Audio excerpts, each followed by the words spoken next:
I'm the nostalgia critic. I remember it so you don't have to. There has been a war going on for years. It's caused bloodshed, anarchy, chaos. It's torn this world apart. When you meet someone for the first time, an immediate screening is needed that can be summed up in one question, and one question only. Tangled or Frozen? Strange to think, but there's a kind of rivalry among movie fans about which one is better. Disney's version of Rapunzel or Disney's version of the Snow Queen? It's similar to the rivalries you'll see among geeks, sports fans, and girls doomed to disappointment, but I was kind of shocked to discover the more and more I talk to people, the more they seem to really want to pick a side. If you say you like Frozen, there's always someone that says, oh, but Tangled is so much better. If you say you like Tangled, there's always someone to say, oh, what's the point when you have Frozen? So, why on earth is there such a debate? I mean, nobody's comparing Lion King to Aladdin, or Little Mermaid against Beauty and the Beast. Well, maybe one of the reasons is there does seem to be a lot of similarities.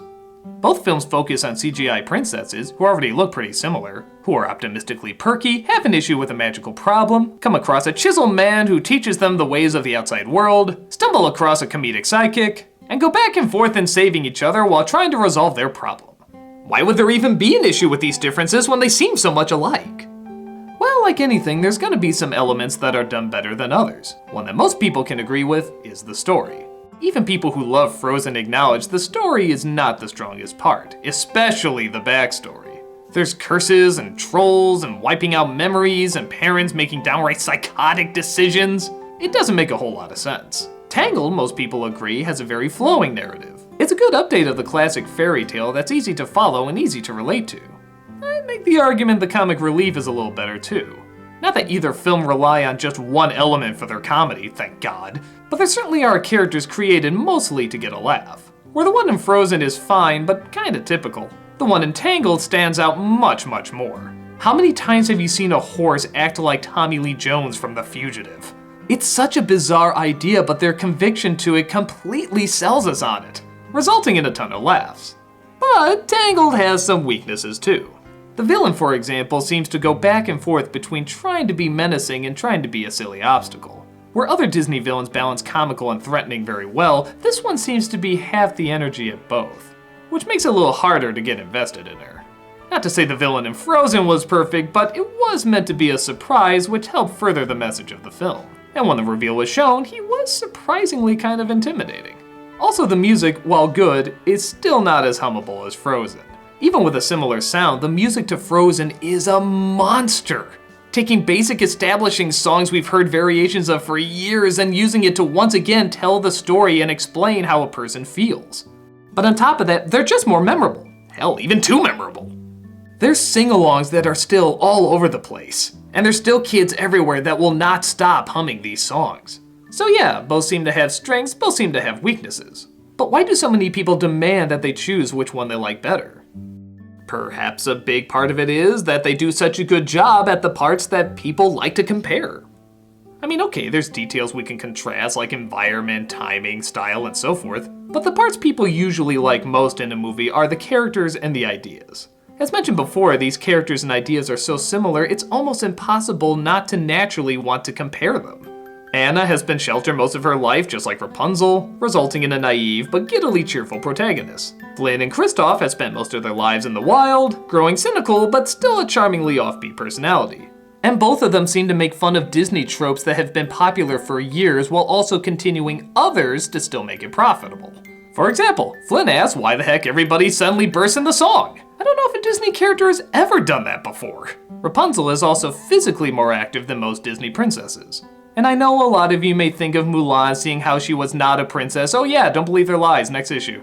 Frozen is even more obvious with their dig at the Disney tropes, hammering in that you can't just marry a guy you just met. Now, I think most people grow up figuring this out for their own, but Disney still gets a lot of blame for instilling this mindset in people. Even though I've yet to meet a person who actually has this mindset. I said person, that's a nuisance. But it's still a Disney product, and they obviously are not going to abandon all their cash cows. So the people are still gorgeous with the traditional big-eyed look. There's still elegant outfits and hairstyles we can parade into toys to sell. And there's still the message of following your dreams and things will turn out how you want. We can mock these all we want, but there's no debating that this is what most kids like to see, and thus, most adults and their child want to see. So it has both the adult interest for something new, and the childhood interest with something familiar and nostalgic. However, popularity-wise, there's no contest. Frozen is still everywhere. Tangled, while a hit at the box office, is nowhere near the numbers that Frozen pulled in. Which leads to the last and most likely reason why there's a rivalry when one gets more attention than the other. Everyone seems to be praising Frozen as a masterpiece, but when a film which looks and acts very similar comes out first, it doesn't seem very fair. If one film did these elements first and in some people's eyes better, why isn't this everywhere as much as the other one? Again, Tangled is definitely known, but nowhere near as big as Frozen. There's even been a backlash that's been forming around it, of people saying it's a downright terrible movie. I've done an editorial about this before about whether or not hype can kill a film, and in some ways the popularity of Frozen has drawn many people away from it, calling it a bad movie. We've seen this happen with lots of films like My Big Fat Greek Wedding, The Dark Knight, and most recently Star Wars. These are all movies that most people would like fine if they saw them on their own, but when combined with everyone saying it's amazing, it's one of the greatest things ever, can easily rub someone the wrong way. It's hard to say Frozen is a terrible movie with so many actual terrible movies out there, but it's not hard to see someone not liking it.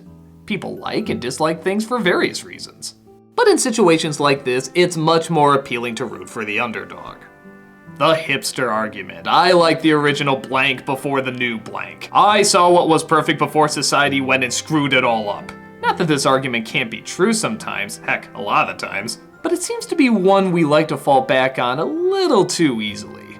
There are lots of times where a predecessor is better, but people's acceptance or non-acceptance of it shouldn't make a difference. Whether you like a newer film or an older film doesn't automatically place you in a certain category. The reason someone likes Tangled over Frozen could be entirely different from why you like Tangled over Frozen. It's fun to share likes and what you have in common, but acting like that suddenly makes you one of them or one of us is just plain silly. It's not what you like or what you don't like that makes you interesting, it's why you like or don't like those things. And there's no right or wrong answer. Comparing thoughts and opinions isn't done to judge or separate, at least it shouldn't be. It's done to understand and connect. Both Frozen and Tangled can be good films, and if you like one better than the other, awesome, share why. Maybe we'll find out something about you we never knew before.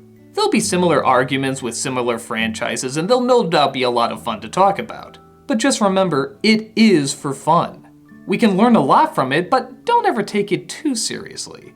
Because whether it be comparing ourselves or CGI princesses, chances are there's a lot more in common than you would think. And besides, Frozen is better. I'm the Nostalgia Critic, I remember it so you don't have to!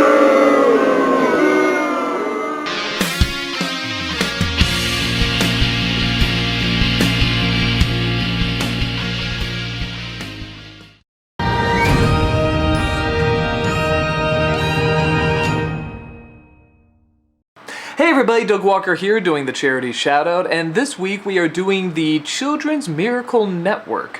This charity raises funds and awareness for 170 hospitals that provide 32 million treatments each year to kids across the United States and Canada. Now, the donations stay local to fund critical treatments and healthcare services, as well as pediatric medical equipment and charitable care.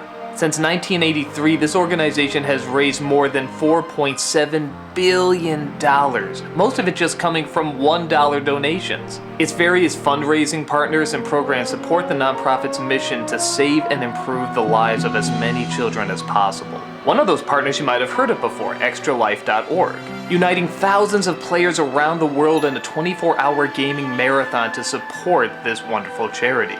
Since 2008, extralife.org has raised over $14 million for these hospitals. You can see they do a lot of work, and if you go to their YouTube channel, you can also see all the wonderful stories that they share. They have good people, good partnerships, so definitely go check them out and make a huge difference in a child's life.